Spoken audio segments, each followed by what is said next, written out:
Good afternoon, everyone. I'll give everyone a moment to get situated.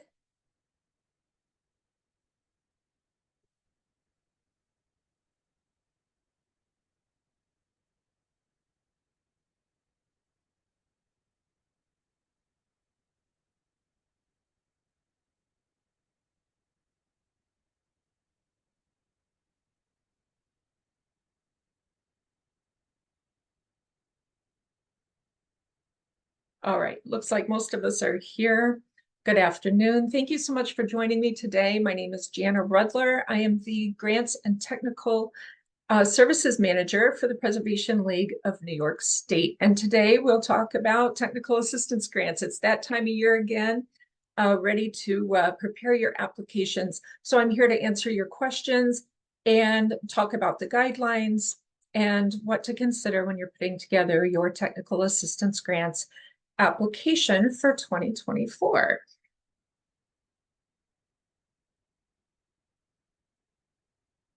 Before we get started, I would like to mention that we're offering continuing education credits, 1 credit for architects. So if you're an architect attending today and you would like to receive credit for that, send me an email, or you can drop me a chat with your name, your email address, the name of your firm, and we will get you a certificate to show that you attended. Now, we don't report your attendance like other organizations might, such as the AIA, but this is through the New York State Education Department, and it's your responsibility to keep your license up to date with them. Any questions, just let me know. All right, for those of us who are, for those of you, I'm familiar with the Preservation League of New York State, but if you are not, welcome to this webinar, and I hope that you would learn a lot from it about not just technical assistance grants, but what the Preservation League does statewide. We are a nonprofit organization founded in 1974. We are celebrating our 50th year this year of providing grants, technical assistance, collaborations with colleagues across the state, awards, and virtual programs. So we provide assistance to preservationists, individuals, organizations, and small government all across the state to help preserve our built environment. We are a membership organization, so if you would like to become a member of the Preservation League, there will be information at the end of this presentation to help you do that. Our members help support our programs and the good work that we do all across the state. We serve all 62 counties. We are located in Albany, but several of us work remotely. I am located near Binghamton in Vestal, New York, and we have colleagues as well in Rochester and Schenectady.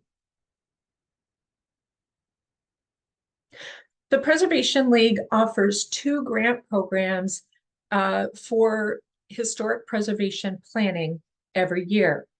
These are the Preserve New York grants. In the springtime, we just announced our grantees for 2024 a couple weeks ago.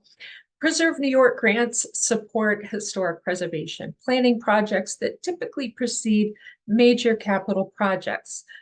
These support projects such as building condition reports, cultural landscape reports, historic structure reports, and cultural resource surveys and National Register nominations for historic districts.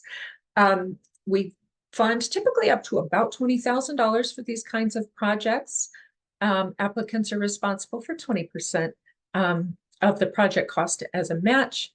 And these grants come around just after the first of the year with a springtime deadline. We are coming up on technical assistance grant season. Our deadline is not in October this year, October 18th to be exact. Technical assistance grants also support historic preservation planning projects, but these are small, discrete projects, short-term, meant to precede repairs, adaptive reuse, and limited rehabilitation projects. As I mentioned, our deadline's in October. And I have some examples of technical assistance grants projects coming up. But first, let's talk about eligibility for technical assistance grants. We are looking to fund projects in historic buildings or resources with a primary arts and cultural purpose. Historic buildings we typically define as 50 or more years old, listed on the National Register or not. It's not a requirement for your building to be listed on the state and national register to be eligible.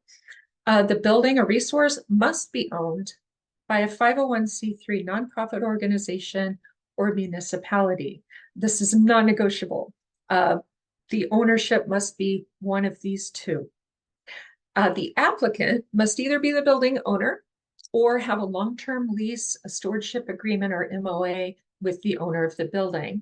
And at least 6 years should be remaining in that lease at the time of application. At this point, I would like to invite questions. So if you have any questions, please drop them in the Q&A or the chat, either or. And I would be happy to answer those questions. So this is the eligibility for applying. Applicants may be a 501c3 arts or cultural organization in New York State. So our grants, that should go without saying, our grants focus on New York State organizations and resources only. Arts and cultural organizations include museums, historical societies, arts councils, galleries, theaters, performing arts groups, and historic preservation organizations. Municipalities who wish to apply for a building that they own must have some sort of lease or memorandum of agreement in place with an arts and cultural group. What this means is that if it's a municipally owned building, then you should have at least one arts and cultural group interested and committed to using that building for arts and cultural purposes. So we want to see that in writing. The arts and cultural group should be the lead applicant, but if they can't be for some reason, then the municipality can apply, but they should have a strong participation from the arts and cultural group to put that application together, because a lot of the questions on the application speak to programming and public service, and really the arts and cultural group would be the one to best answer those questions. If the building is not yet in use, in arts and cultural use or any other use for that matter, if it's vacant, if it's decrepit and they're looking to adaptively reuse the building, then municipalities can apply. But we do wish to see interest from the community and from arts and cultural organizations in seeing that building or resource rehabilitated and used for arts and culture. Going to pause here. It looks like I have a couple questions. Bear with me one moment. Okay, couple questions. These one thing we're going to get to, but I'll answer it now quickly. Do HVAC studies qualify for TAG? The answer is yes. Yes, that is one of the projects. I should have mentioned that earlier, but I will mention it in a moment, the kinds of projects that qualify. So yes, HVAC, definitely. And then finally, if it's a historical building with graffiti on it, would it be considered engineering, structural analysis, or specialized conservation study for project type? That's a really good question. So you have a historic building, it's got graffiti on it, you want to know the best way to remove that graffiti without damaging the historic fabric of the building. That would probably fall under specialized conservation study. Specialized conservation studies can cover a lot of different kinds of projects, and I'll go over a few of them in a moment, but that's where I would put that one. If we do not have a project cost, what do we put? Good question. So we're we're jumping way ahead. I can tell some of you have either applied before or have looked at our materials ahead of time. That's really good. But this is a really common question. So in our pre-application, which I'll get to in a little bit, but in our pre-application, we do ask for an estimate of what you think your project's going to cost. You may have no idea until you talk to a consultant what this project might cost, and that's okay. Be aware that the parameters of our technical assistance grants are $4,000. That's the top grant that we give through TAG. And you would be responsible as the applicant for 20% of that. So when you fill out your pre-application, feel free to put $5,000 for project cost and $4,000 for your anticipated ask. These things can change. Some projects are not as involved as others. We have made tag grants for as little as a few $100s, and then up to 4,000. So once you talk to a consultant, you will have a better idea. I do recommend that you talk to a consultant nice and early, try to get a sense of what the project may cost. But if you haven't and you want to get your pre-application in, which you should do, just take a wild guess. Just don't make it some crazy number over $5,000. That's all. All right, I hope that answered your question. We'll talk more about that in just a little bit. Thank you for your questions. All right, let me get rid of those. Okay. So any questions about eligibility to apply, the kinds of buildings that are eligible for TAG? Let me know if you have questions about those things.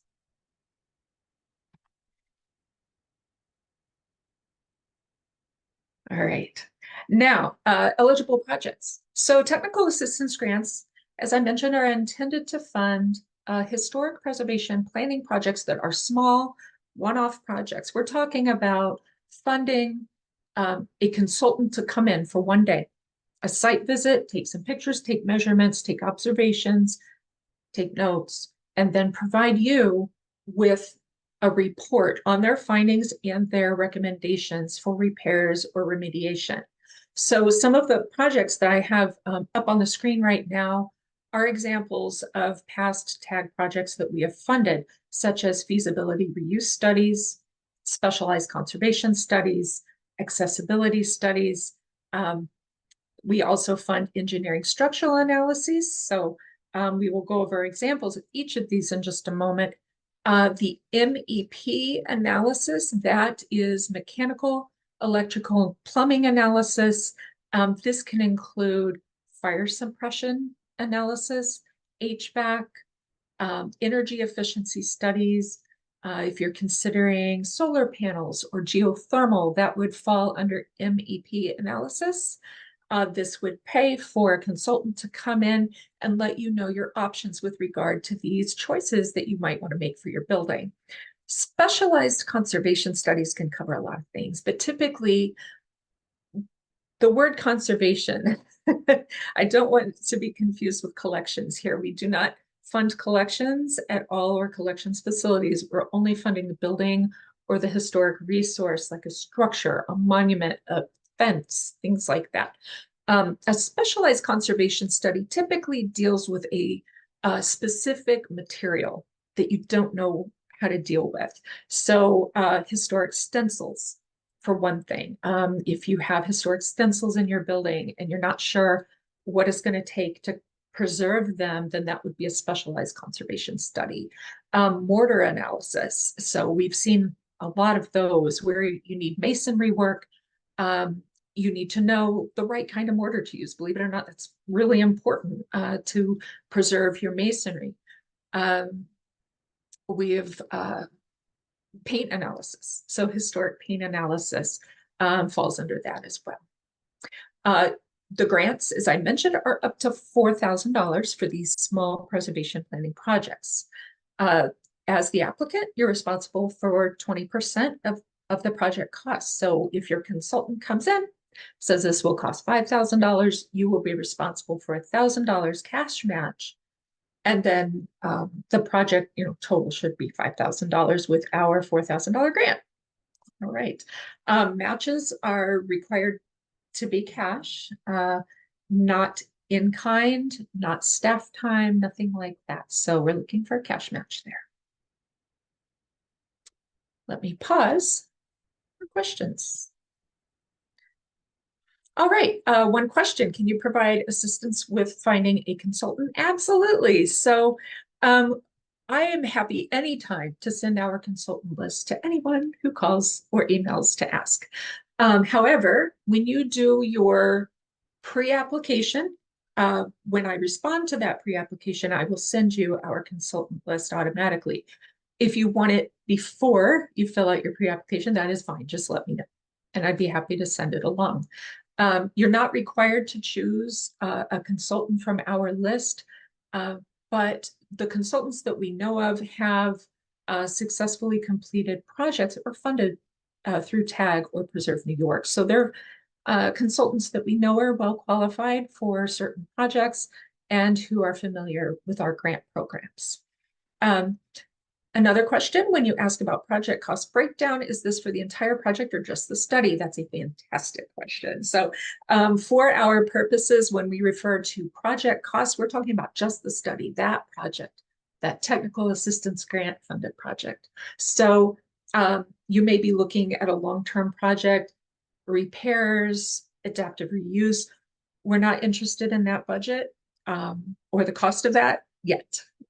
So for this, we're only talking about that study. So it's for that consultant to come in and provide you the report that you're looking for. Thank you for that good question. All right.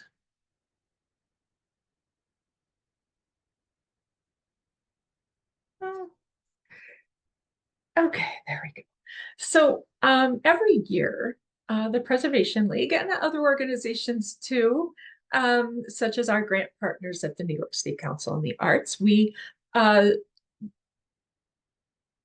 take stock in our missions and decide on priorities that we want to put front and center in our programs. For our grant programs in 2024, we're looking to fund projects that specifically identify and preserve histories, places, and culture associated with underrepresented communities. So we're talking about communities whose stories have not been told effectively through history in the past, buildings that have been overlooked that are associated with underrepresented communities. We're also looking for projects that address issues of social justice, diversity, equity, access, and inclusion. In our guidelines, you will find a definition of underrepresented communities. So if you're not sure what that means, please see our guidelines. Our grant partners at NYSCA have provided a definition that they go by, that we go by for our grant programs to be sure that we're funding projects that are bringing out a fuller story of our history of our built environment. We're also looking for projects that respond to challenges created by climate change.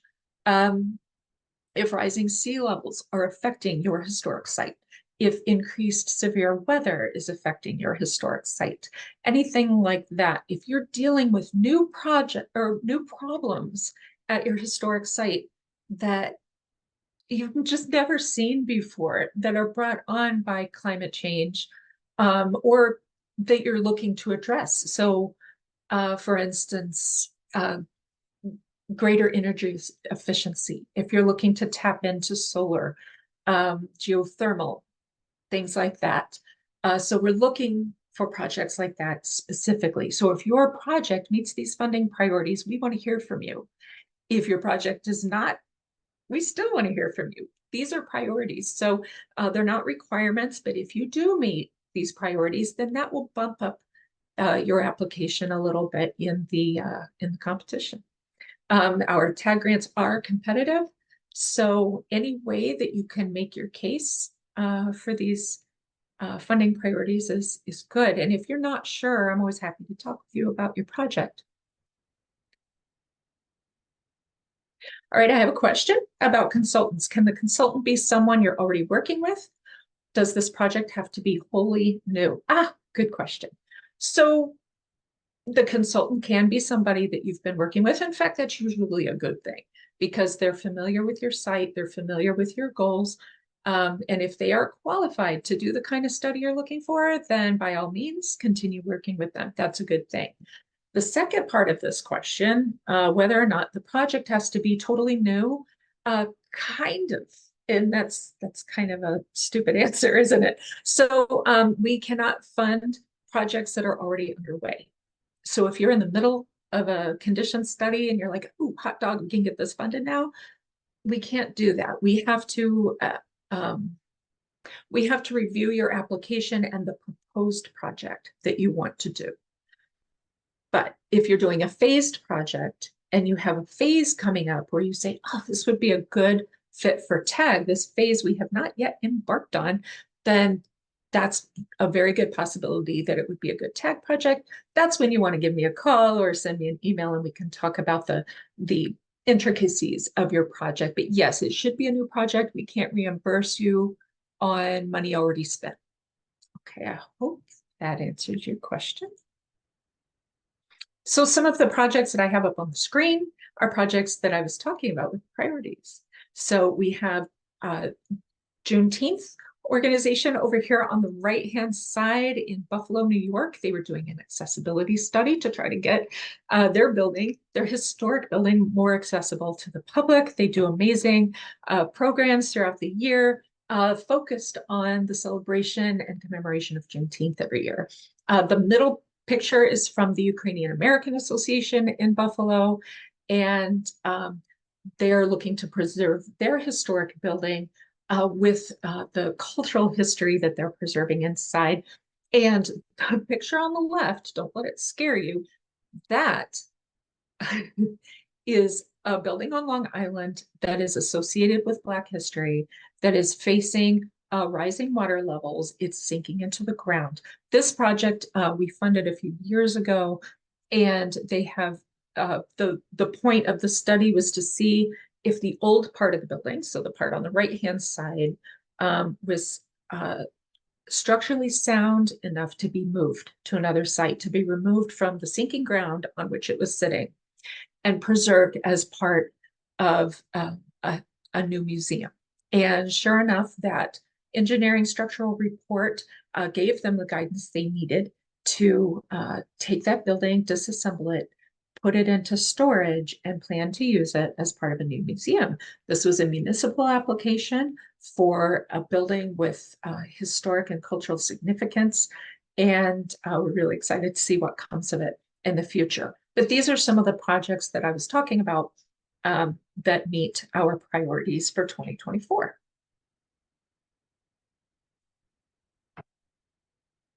So let's talk about some of the project types and look at some examples. So what you see on your screen is the Rare Center for Immigrant History and Culture. This is in Kingston, New York.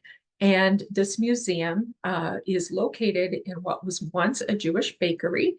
And on the ground floor, you have the bakery store. On the lower level, they have the kitchen and the oven room. And then on the upper floors is where the baker and his family lived. Now, this museum is open to the public. They have a gallery on the back of the building. They have received a number of grants from us over the years, about the last 10 years plus, as they seek to better understand their building and use it to further their mission. So one of their technical assistance grants that they received in the past focused on hazardous materials remediation. So this was a year or two ago that they received a TAG grant to look at the lead paint, asbestos, and mold in the upper floors so that they can prepare to use that space for interpretive purposes. That TAG grant has been wrapped up. So last year, in 2023, they received a grant to look at accessibility. They want to make all parts of their museum accessible to all people. So it's quite a challenge. There are stairways, the street level changes outside their building. It's hard to get people with mobility issues in the door. So this study will help them do that. They've been working with Marilyn Kaplan for years and years. She's an architect. She did the historic structure report for this building that we also helped fund. And so they have a long history with Marilyn Kaplan working with this building. She's able to put together a complete picture of goals and recommendations for their building to continue improving it for their museum. This is an amazing place. If you've never been, you should go if you can. All right, so in engineering structural analysis is another project type that we fund through technical assistance grants. What you're seeing here is the Stone Meeting House in Remsen, New York, just north of Utica. And they received a TAG grant to look at the structure of the roof. So we receive a lot of inquiries about roofs. It's possibly the most important part of your building, with the exception of the foundation. And a lot of times roofs are expensive to repair and replace. And you can see from the picture here, they're dealing with a slate roof. And they weren't sure if the slate needed to be replaced, if it could be repaired, and if the nearly 200-year-old frame beneath could support the weight of this slate roof any longer. So I just received the report from them last week. I haven't had a chance to read through it thoroughly, but essentially there are recommendations that were made to the Historical Society for how to stabilize the roof structure and what to do with the historic slate roof. I won't give away, I don't want to spoil it for you all, but the recommendations are thorough, and they provide a map forward for the Historical Society. They now know what they have to do fundraising wise. They know pretty much how much money they're going to need to raise for this project. And that's something that technical assistance grants are particularly good for. They will give you an idea of the kind of fundraising you're going to need, whether for repairs like a major roof repair like this one, or for small repairs at your site. But it really kind of takes the guesswork out of what needs to be done, who should do it, and how much it's going to cost. Technical assistance grants often leverage larger grants for projects. The Rare Center that I was just talking about in Kingston they've gone on to receive large state grants for the rehabilitation of their building. And when you have a technical assistance grant funded study behind you, it makes it easier to convince funders to give you large quantities of money for the repairs. So it instills confidence basically in other funders to support your project and your organization. An example of a limited condition report is you can see here from Queens County. Sculpture Center was having an issue with their building. Limited condition reports should focus on one issue with your building, whether it's the windows or one particular wall that is bowing out, you're not sure why, and you need to figure it out. That's a limited condition study. The roof, that's a limited condition study. In this case, they were looking at water infiltration, and we have funded a number of TAG grants for water infiltration issues. They have noticed that with increasingly heavy rain events, they've been getting more and more water in their lower levels. Unfortunately, those lower levels house galleries. And so they needed to find an answer for how to deal with this water infiltration. So a technical assistance grant allowed them to hire a consultant to come in and study the problem and issue an analysis and recommendations to them. And this is another project that wrapped up this year, and we're confident that they can move forward and implement the recommendations made and protect their gallery spaces. I've mentioned roofs. They are important. A limited condition study here for the New York Studio School looked at their roof, which almost every picture shows a different kind of roof here. So they have a complex building with a complex roof, and they needed to know what to do to repair it and or replace it. So a limited condition study looked specifically at their roof, gave recommendations and best guess cost estimates for repairing it. An example of a mechanical, electrical, plumbing analysis comes to us from Long Island, where the Three Village Historical Society wanted to look at upgrading their HVAC system in their building.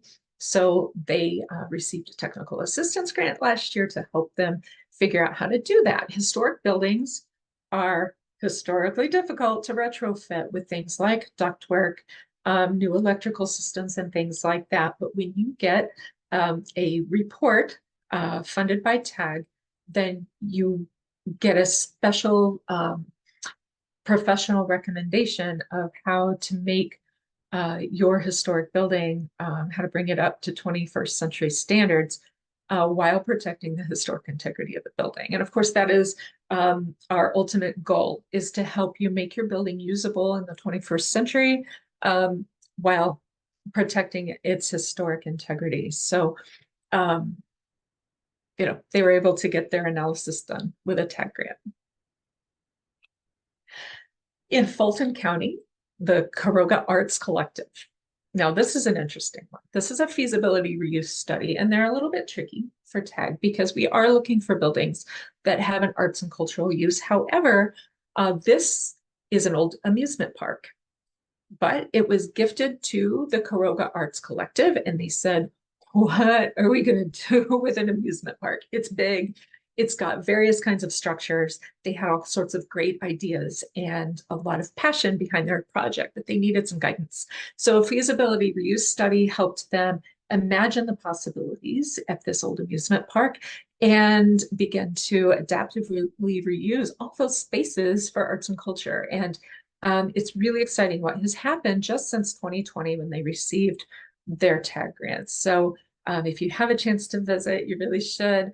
I have not been there yet, but it's on my list. So, this is something that can help you imagine what can and cannot or should not happen with your site if you have been gifted a building or if you have purchased a building and want to use it for arts and cultural purposes. Sometimes municipalities own buildings that are just sitting there waiting for a new life. If you have a building like that and you are with the municipality, the best thing to do is to make some partnerships. Reach out in your community, see if there's a potential arts and cultural use for that building. And if there is, then a TAG grant might be a good fit for you. So we mentioned specialized conservation studies a little while ago. And really the limit for specialized conservation studies is pretty much the limit of your imagination. So we have a couple of projects here that we've funded throughout the years. On the right is the Angelica Grange Hall. This is an old chapel that was being used for performances, or at least they wanted to use it for performances, but the acoustics were horrible. And you would think an old church would have great acoustics, but that was not the case here. So a technical assistance grant helped the town of Angelica figure out a solution for their acoustic problems in the building so that they could use this as an active performance space. On the left, you see the kitchen from the Dorothy Reister house in Cazenovia. This is a home and studio of artist Dorothy Reister, and she had painted the spaces in this house with various kinds and colors of paints, and it's beautiful and complex, but the stewards of the building needed to know how to preserve those painted surfaces the best way possible, because the same kind of paint was not used throughout. So they needed a paint analysis, and that's what they got with their technical assistance grant. All right, to give you an idea of how competitive technical assistance grants are, last year we received 33 applications from 22 counties across the state, and we were able to fund 19 of those applications. So the odds were not too bad. We awarded just over $66,500 in technical assistance grants, thanks to our grant partners. So technical assistance grants are a partnership with the New York State Council on the Arts. We are a re-grantor of their grant money. And we also receive additional support from the Robert David Lyon Gardiner Foundation for nonprofit projects on Long Island, and from the Maurice Henchy Hudson River Valley National Heritage Area for projects that fall within the Hudson River Valley Greenway. So with all these sources of funds, we're able to fund technical assistance grants all across the state. All right. I can't help but laugh every time I see this slide. Uh, so when it comes time to apply, there are some pointers that I can give to make your application process easier. The very first and most important bit of advice would be to read the grant guidelines. Dry reading indeed, but honestly, you can't beat the grant guidelines for giving you all the information you need to go into a tag application with confidence. So your grant guidelines will give you an idea of the things that we do and do not fund. So for instance, we fund studies done by a consultant. We do not fund bricks and mortar projects through TAG. We don't fund the repairs themselves. We fund the study that gives you the guidance to fundraise and do the repairs. The pre-application is one of the first things that you want to do after you've read the grant guidelines. So please read them first, then fill out your pre-application. This just establishes your eligibility to apply for TAG. I check out pre-application, make sure the organization is a 501c3 or municipality, making sure that the historic resource is an arts and cultural use or proposed to be. And I look at your project idea, if it's a good fit for TAG, and then the amount of money you're looking to ask for, which, as I mentioned, you may not know at time of pre-application, but make sure your numbers aren't outrageous, because if they are, I'll be calling you and asking, well, what are you thinking with this project? So read the guidelines, submit your pre-application. I turn these things around within 24 hours and usually less. When you get your response back, you will have a link to the full application, and you'll have the consultant list. If you want your consultant list ahead of time, please don't hesitate to ask. I can understand why you might want that before you do your pre-application. So just let me know and I'll send it to you. You can even drop your name and email in the chat if you would like one after this presentation. I'm always happy to do that, because number 3 here is to contact your consultant of choice. And perhaps that should be the number 2 tip here. Talk to your consultant nice and early. Please don't contact one 3 weeks ahead of or 2 weeks ahead of the application asking for their help. So you want to get on the radar nice and early and make sure they're aware of your project, make sure they're a good fit for your project. Not every consultant on our list is a good fit for every single project. So you want to make sure that you're choosing the right consultant. You will have the opportunity to preview the full application before you start filling it out.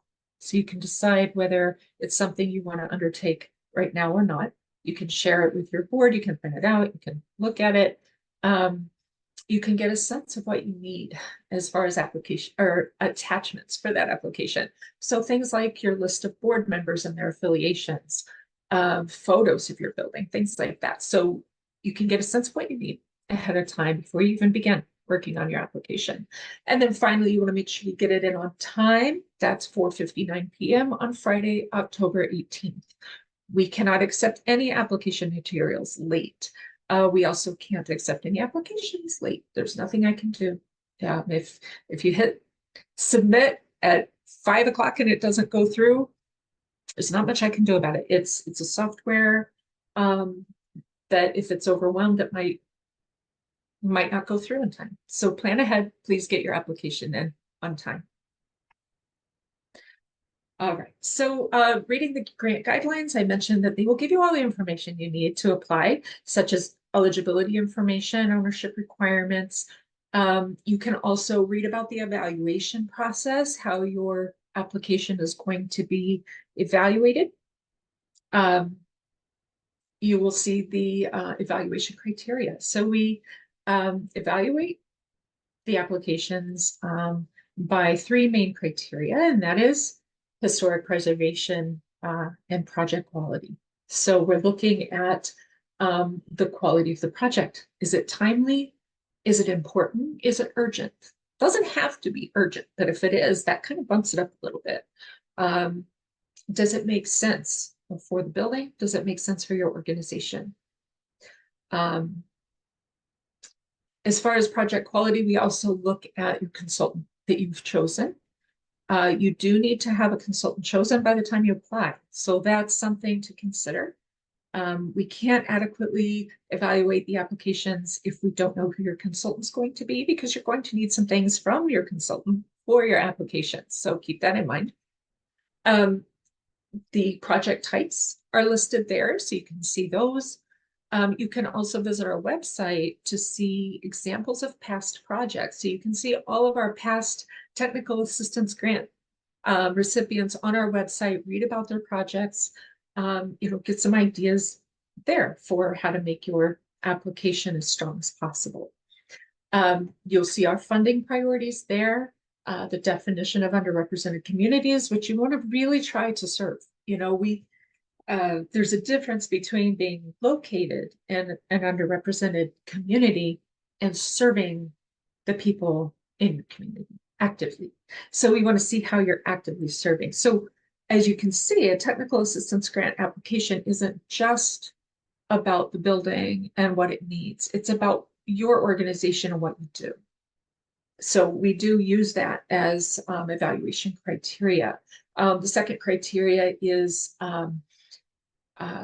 your fiscal and managerial aspects. So we look at whether your organization is operating with a budget that makes sense, if you're a sustainable organization, if you're accountable, if you have received grants before, how did you do with those? So you want to make sure that we understand your organization, what you do, and how successful you are at it. And finally, service to the public. And these three criteria are weighted equally. So we look at service to the public through your programs, through your outreach, how you make your building accessible to the public. So that's one of the main goals of why we give grants.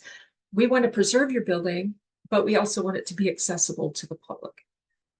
So those are the three criteria. They are in the guidelines.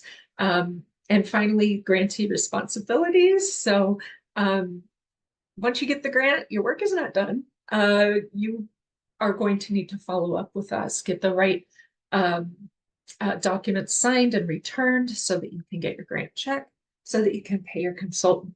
And then when your project is finished, we need a copy of that report to close your grant. Because if your grant is still open, you can't apply for more Preservation League grants. So once your project is complete, make sure you send us a copy of the report. We have received copies from the consultants themselves, and that's wonderful. We want to see open communication between you and your consultant, but we would rather you send us the copy of the report, because we want to know that you've read it and that you're happy with it. If that report doesn't make sense to you, if it doesn't answer the questions that you were hoping to have answered, that's something we want to know.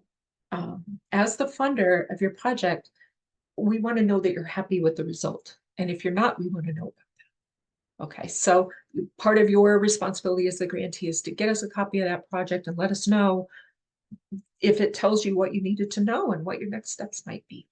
And finally, deadlines. The deadlines are there. There are two deadlines to keep in mind, the pre-application and the application deadline.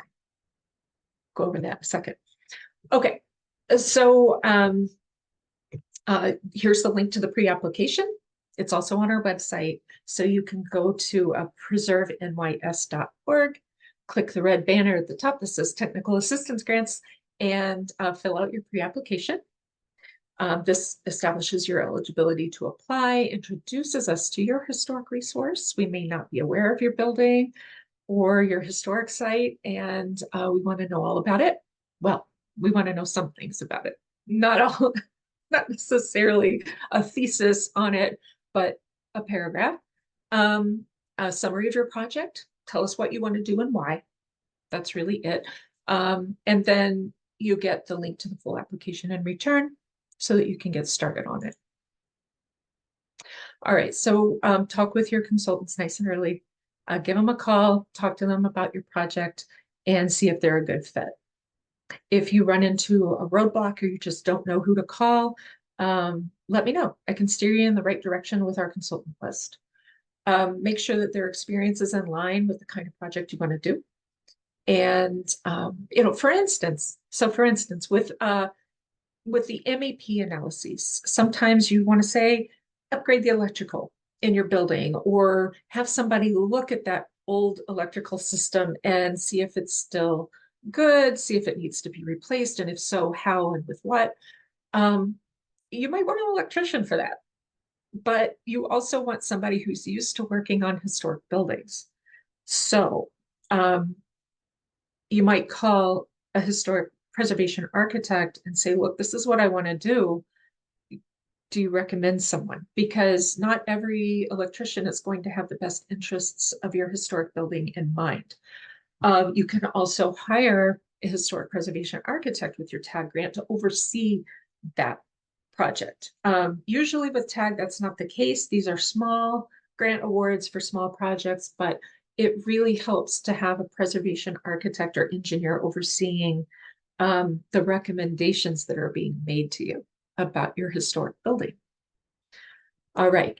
Share the grant guidelines with your consultant. So if it's somebody you've been working with for years, you trust them, they know your historic site, give them a copy of our grant guidelines and say, here are the things I need from you. It's spelled out in the guidelines.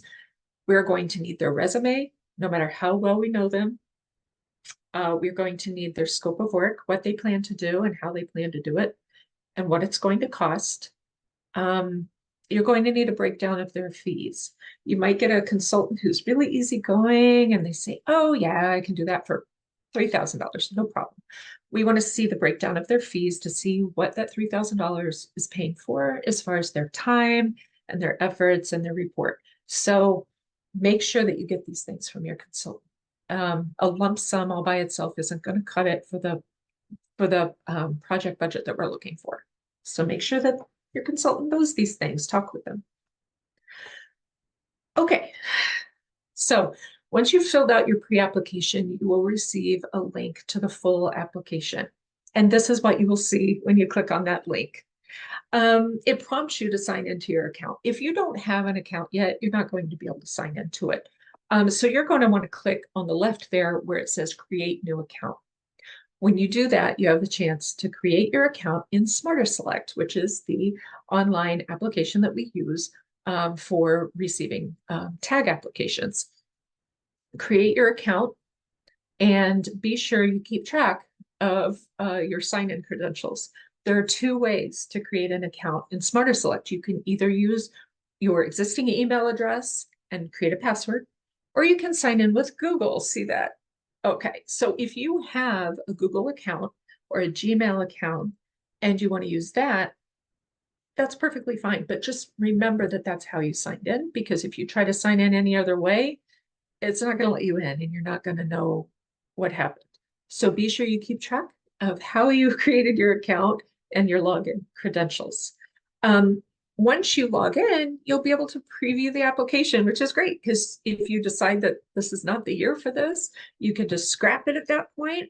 Or if you want to delegate parts of the application to other members of your staff, you can do that. So it just gives you a chance to see what's ahead of you as far as the application goes. Our applications are really accessible. They're meant to be a pretty light lift because we don't want this to be another roadblock to preserving your building. We want it to be helpful. All right, so you'll have that chance to look at it. If you have a hard time logging in, creating your account, or any trouble at all, always give me a call and I'll be happy to help you. All right. This is what you will see when you log in. So it's a little synopsis of what technical assistance grants are, what they fund. It's like an abbreviated form of our guidelines. Make sure you read the full guidelines anyway, but this is just a reminder of what you're applying for and what it funds. At the bottom of that page, you're going to see a couple buttons. You'll see the apply button. So when you're ready to rock and roll, you hit that button and off you go, applying. You can save your application as you go and come back to it later. Smarter Select supposedly saves your application periodically, automatically. I would not trust that. Just, you don't want to lose your work. So at the bottom of each page of the application, you'll see a little save button. Hit it. Hit it often. Don't lose your work. But before you start applying, you can preview. So you'll see the little blue preview. You can click on that and you will get this. And this is a pop-up of the application itself. You can scroll through it. You can print it out. You can share it with your team. Um, you can even share it with your consultant if you want, if they're willing to help you with it. That's always good. It's always nice. But make sure that you are well aware of what the application is calling for and that you understand it. If you don't understand something, please let me know. Be happy to go over it with you. So this is what you can expect when you go to apply for TAG. And then when you're finished and you've uploaded everything, hit submit and you're done. Once you've hit the submit button, there's no going back. We can't change anything. I cannot tamper with your application once you hit submit. So you can't email me stuff and have me add it. Nothing like that. Sorry, can't do it. So make sure that you're ready to hit submit before you do. Okay. All right. Before we talk about photos, I want to address a question that we received. Who are the evaluators? Dang, what a question. The evaluators. So that's actually a really good question. So what we do is we convene a panel of people from across the state who have experience in historic preservation. We try to put together a well-rounded panel that includes museum site administrators, consultants. So that's a tough one because sometimes our consultants are called out in an application. We cannot use a consultant who is in one of our applications, but we have a list of people that we call on: consultants, museum people, arts people. Gosh, last year I had the executive director of one of our regional arts councils on our panel, and that was great. Engineers, we try to get engineers on our panel, especially if we have applications for engineering structural reports. Folks who have received grants from us in the past, if they're done applying and they didn't apply this year and they don't plan to apply next year, we're happy to have previous grantees on our panel because they're experienced in this and they know what we're looking for. If you think you might apply for a TAG grant someday, but not this year, you can be on our panel. I mean, you can ask to be on our panel to learn a little bit about how we evaluate our applications. On our website, you can submit a form if you wish to be a panelist. You submit that little form and I will put you on our list. So I hope that answers your question. Oh, as staff of the Preservation League, I have no vote. So I do not decide whether you get a grant or not. I try to help you put your best foot forward. I want everybody to get a grant. Not everybody's going to get one, but I am going to help you as much as I can to put together a good application. If I understand your project and your site, then I can help our panelists understand it. So that's one way to look at it. I provide guidance to our grant panel so that they have a thorough understanding of your application and they can fairly evaluate it. I always tell my panelists not to compare one application to another. You have two structural analyses. Which one is better? We don't do that. We evaluate each application on its own merits. So, you know, if you meet priorities, if you fill out a complete and compelling application, that's one of our criteria, is the fiscal and managerial aspects of your application. If there are typos, if you didn't upload a correct budget, if your photos are terrible, that will detract from that score. So make sure that you're really putting your best foot forward in your application so that we can fairly evaluate it. So we typically have between 4 and 6 people on our panel. They score each application on each of the 3 criteria that are spelled out in the guidelines. We look at the priorities, and if your application meets a priority, then it automatically gets bumped up a bit. What does that mean? Well, I can't really tell you exactly what that means, except that if you are on the line of being funded and funding you or another application, if only one of you are going to get funded, whichever one meets priorities is going to be the one. You know what I mean? It's kind of a tiebreaker. It also just brings your project into greater focus for us and makes it a priority. Urgency of projects also makes them priorities. If, when we were looking at Sculpture Center, for example, and we saw that water infiltration, their photographs were amazing. They submitted a photo of the exhibit space and a photo of that exhibit space being flooded. It's hard to ignore something like that. And that automatically put it pretty close to the top of our list. And then we evaluated their application fairly with the others and said, thank goodness, great application. And boy, do they need this study. Boom, they got it. So speaking of photos, make sure that you take excellent photos. If you are terrible at taking photos, get a friend or a colleague to take them for you, or an intern or a board member. It doesn't matter who takes them. But when you upload your photos in your application, you will need to put captions and credits. Even if you're a one-person show and you're doing it all and you're like, yeah, I took the photos, yeah, I submitted the application, I want to see your name on there, or the name, whoever took the photo. Because we tend to use your photos in press releases. We tend to use them on our website or in our PowerPoint presentations like this one. So make sure that you provide captions and credits for your photos. Make sure it's a nice day. So the weird thing about the photos that we're looking for is we're looking for the best and the worst. So we want to see your building or your resource in its context. So stand way back and get a nice picture of your resource in its context. We want to know its placement on the landscape. Are there roads nearby? Is it an urban area, a rural area? We want to get a good sense of your site. But then you begin to narrow in on the area of concern with your photos. So you've got this beautiful historic building, you take good care of it. It really shows, take a great picture of it. It's beautiful. And then show us the cracks in the foundation, or then show us that wall that's bowing out. You're like, so we want to see the best and the worst. Basically, we want to see that you are a good steward, but we also want to see that there's a problem that you need help with. Okay, so take your good photos. Oh, we want 5 of them, by the way, exactly 5 photos. Okay. All right. So look at your guidelines at those 3 criteria for evaluation and make sure you address them directly when answering the questions in the application.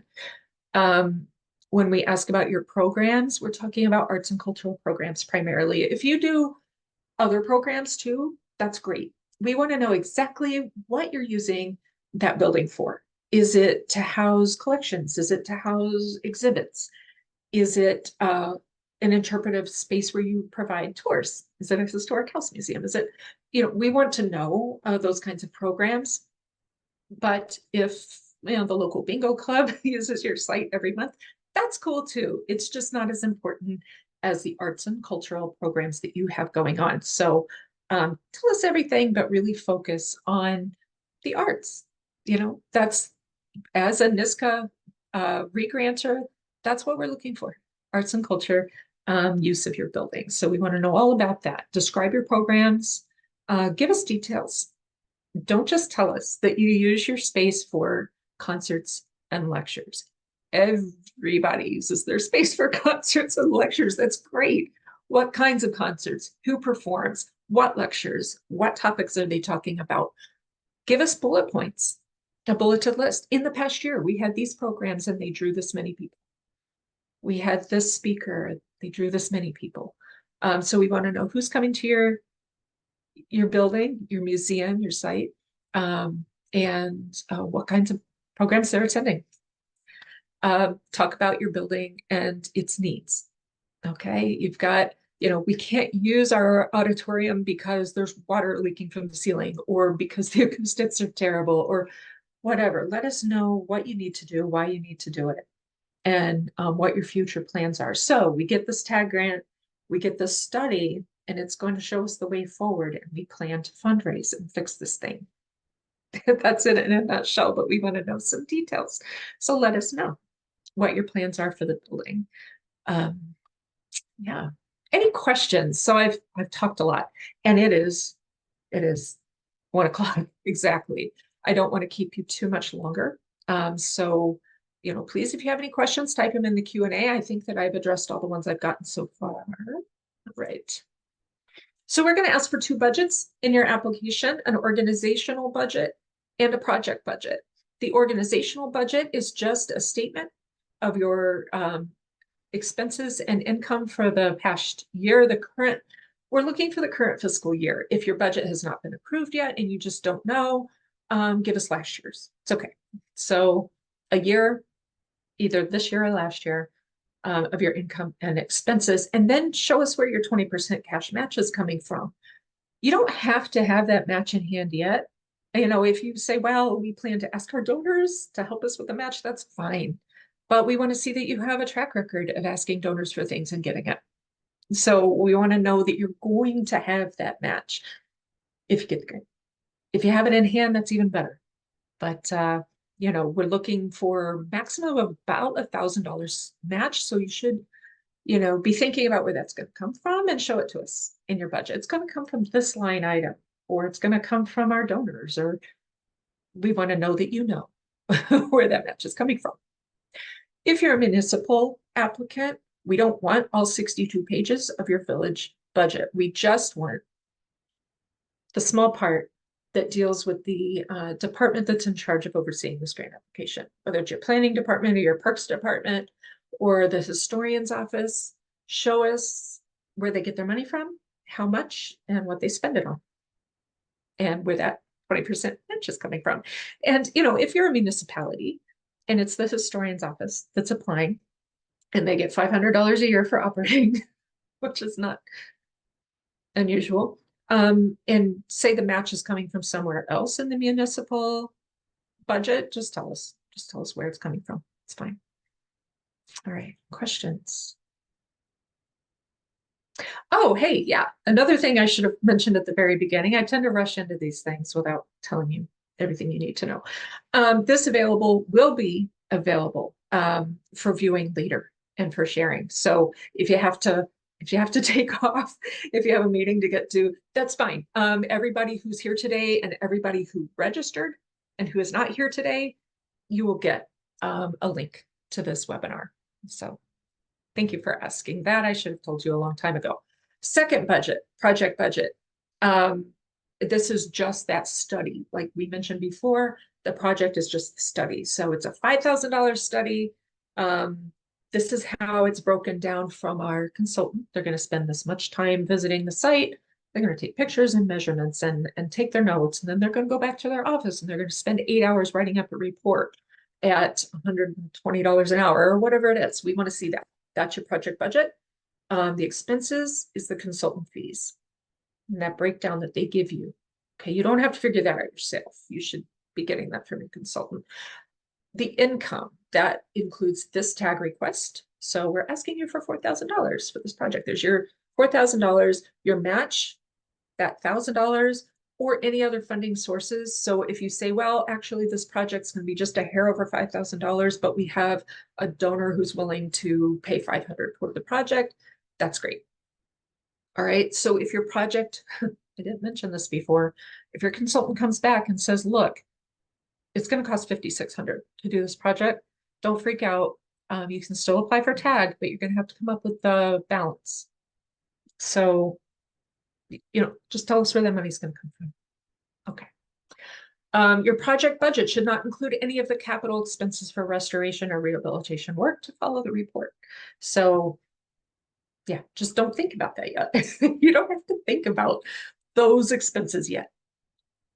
Just trust your consultant to get you the report, then you can plan on the expenses to come.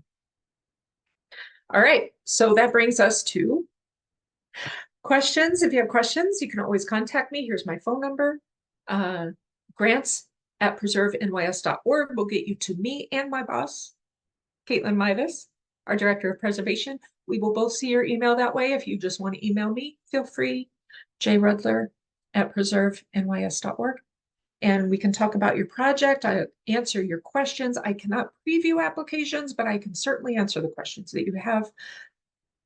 Pre-applications are only accepted through the end of the day on Friday, October 11th.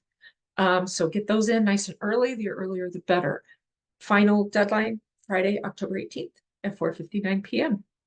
Okay, so good luck, everyone. Thank you so much for joining me today. Feel free to check out our YouTube page where we will have this and other webinars and some really interesting fun stuff as well. All right, so thank you again for joining me today and have a great rest of your day.